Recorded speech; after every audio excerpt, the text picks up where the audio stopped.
கர்த்தருடைய நாம மகிமைப்படுவதாக. இந்த புதிய நாளில கூட தேவன் நம்மோடு கூட பேச முடியும். ராஜாதி ராஜனே, கர்த்தாதி கர்த்தரே, எங்களோடு கூட பேசுங்கப்பா. கர்த்தர் நீ நல்லவர், உடைய கிருபை என்றும் உள்ளது. இயேசுவின் நாமத்தின் பிதாவே. எடுத்து வாசிப்போம். பிரசங்கி 7ஆம் அதிகாரம் அதுல 8ஆம் வசனத்தை கூட வாசிப்போம். ஒரு காரியத்தின் துவக்கத்தை பார்க்கிலும் அதன் முடிவு நல்லது, பெருமையுள்ளவனை பார்க்கிலும் பொறுமையுள்ளவன் உத்தமன் என்று எழுதப்பட்டிருக்கிறது. எனக்கு அருமையான தேவ பிள்ளைகளே, சில காரியத்தை நம்ம என்ன பண்ணுவோம் செய்கிறதுக்கு பொறுமை ரொம்ப முக்கியமான ஒன்று இந்த வேதம் சொல்லுது. அவன் யாரா? பொறுமையா, அதாவது பொறுமையா ஒரு மனுஷன் வாழ்ந்துட்டானே அவன் உத்தமன் என்று சொல்லப்படுது. பட்டணத்தை பிடிக்கிறதுக்காக மனதை அடக்கிறவன் யாருங்க? அவன் உத்தமன் சொல்லப்பட்டிருக்கிறது.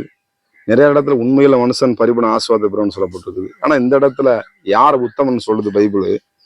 பொறுமை உள்ளவனை பார்த்து என்ன பண்ண, அவன் உத்தமன் என்று எழுதப்பட்டிருக்கிறது. இந்த வேதத்தினுடைய வார்த்தைகள் அப்படி உண்மையுள்ளது. இந்த வேதத்தில் என்ன சொல்வது அப்படியே நடக்கும். இந்த வேதத்தின்படி நம்ம விசுவாசம் முழுகிறதோடு நம்ம விசுவாசம்னா நம்ம வாழ்க்கையில அது அப்படியே நடக்கும். இந்த இடத்துல சொல்லப்பட்டிருக்கிறது பொறுமை என்பது ரொம்ப முக்கியமான ஒன்று என்று எழுதப்பட்டிருக்கிறது. சில நம்ம காரியத்துல வண்டி ஓட்டாலே நமக்கு என்ன வேணும்? பொறுமை வேணும். வண்டி இன்னைக்கு எத்தனையோ இடத்துல பயங்கரமான மோதி கொள்றாங்க. ஏன்னா பொறுமை இல்லாம போறதுனால என்ன பண்றாங்க? அந்த வாகனத்துல மோதல் என்ன 2 மோதிக்காது. அது பிரேக் கண்ட்ரோல் இருக்காது, ஆக்சிடென்ட் கண்ட்ரோல் தன் இஷ்டம் போடி ஓட்டும் பொழுது டக்குனு என்ன பண்ணும்? அது விபத்துக்குள்ளாயிரும். அதை பொறுமையா கரெக்டா நிதானமா வேகத்தோடு ஓட்டினோம்னா நம்மளுக்கு சேஃப்டி, நம்மளை சுத்தி இருக்கிறவங்களுக்கு சேஃப்டி. ஆண்டவர் எந்த பிரச்சனை அழகா நம்ம நடத்துவார். அதற்கு என்னது? நம்மளுக்கு பொறுமை தேவைப்படுது. ஆனா அதுதான் கஷ்டம். அந்த பொறுமையை தான் நம்ம கடைபிடிக்கிறது. ஆண்டவர்கிட்ட கேளுங்க. நான் எவ்வளவோ முயற்சி எடுத்து பார்க்கறேன், என்னால பொறுமையா இருக்க முடியல.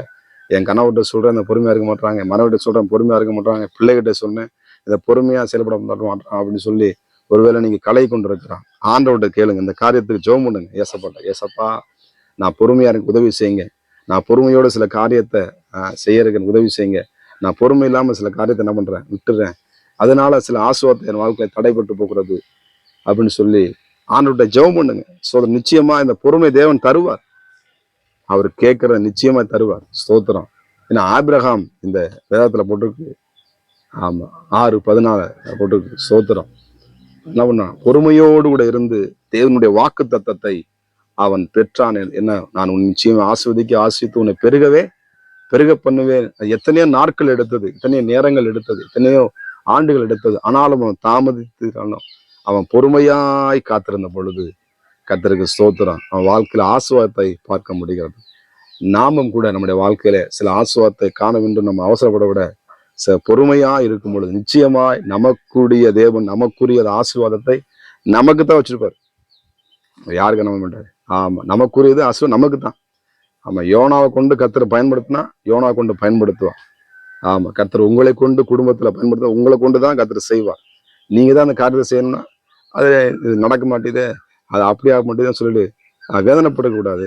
ஆண்டவரே, நிச்சயமா நீங்க இந்த காரியத்தை எனக்கு வெற்றி தருவீங்க. நான் பொறுமையா காத்திருக்கிறேன்ப்பா. ஆபிரகாம் பொறுமையா இருக்காது, ஆசை பெற்றுக்கொள்ளும். நானும் பொறுமையா இருந்து என்ன பண்ணுவேன்? ஆசீர்வாதத்தை பெற்றுக்கொள்வோம். சோத்திரம். குடும்பத்துல சில பொறுமை இல்லாத இருக்கும் பொழுது தேவையில்லாத சண்டைகளை நாம் பார்க்க முடியும். சின்ன சின்ன காரியத்துக்கு பொறுமை இல்லாம அதை பொழுது அது பெரிய ஒரு விளைவை கொண்டு வருவதை பார்க்க முடியும். எனக்கு அருமையான தேவ பிள்ளைகளை, பொறுமையில் உன்னை பார்த்து இந்த வேத பரிசுத்த வேதம் சொல்லுகிறது. ஆண்டவர் இயேசு, நீங்க பொறுமையா இருக்கிறீங்களா? நீங்க தான் உத்தமன். கர்த்தருக்கு மகிமை உண்டாகுதா? அந்த பொறுமை எப்படி இருக்கணும்? ஆண்டவருக்கு பிரியமான காரியங்களை செய்யும் பொழுதுதான். ஆண்டவருக்கு நம்ம வாசிக்கும் பொழுது தேவனுடைய வார்த்தையை நம்ம ஒரு நாள் ஜெபம் பண்ணி, ஆண்டவரே என்ன இந்த காரியத்துல ஒரு அற்புதம் செய்யுங்க ஆண்டவரேன்னு சொல்லும் பொழுது நிச்சயமாய் நம்மளுக்கு ஆண்டவர் உதவி செய்கிற நல்ல தகப்பனா இருக்கிறார். இந்த வசனம் அழகாக சொல்லுகிறது பாருங்க. ஏன்னா பொறுமை இல்லைன்னா என்ன பண்ணும்? டக்குன்னு அந்த கோபம் பயங்கரமா வந்துடும். அதுக்கு அடுத்த வசனம் பார்த்தீங்கன்னா, மூடனுடைய நெஞ்சில கோபம் குடிகொள்ளும். ஸ்தோத்திரம். நம்ம எதுக்கிட்ட அப்படின்னு கோவப்படாம சில காரியத்தை நம்ம பொறுமையா செஞ்சோம்னா நிறைய ஆசீர்வாதத்தை பார்ப்போம். நிச்சயமா எங்க வாழ்க்கையில ஆசீர்வாதத்தை நிச்சயமா கர்த்தர் பொறுமையை தருவா. நீங்கள் உத்தமனாக செயல்படும்படி கர்த்தருடைய ஆவியானவர் உங்களுக்கு பலனை தருவார். நம்ம ஜெபம் பண்ணுவோமா? பரிசுத்த தேவனே, உங்களுடைய பிள்ளைகளை வழிநடத்துவீராக. பொறுமையுள்ளவன் உத்தமன் என்று எழுதப்பட்டிருக்கிறது.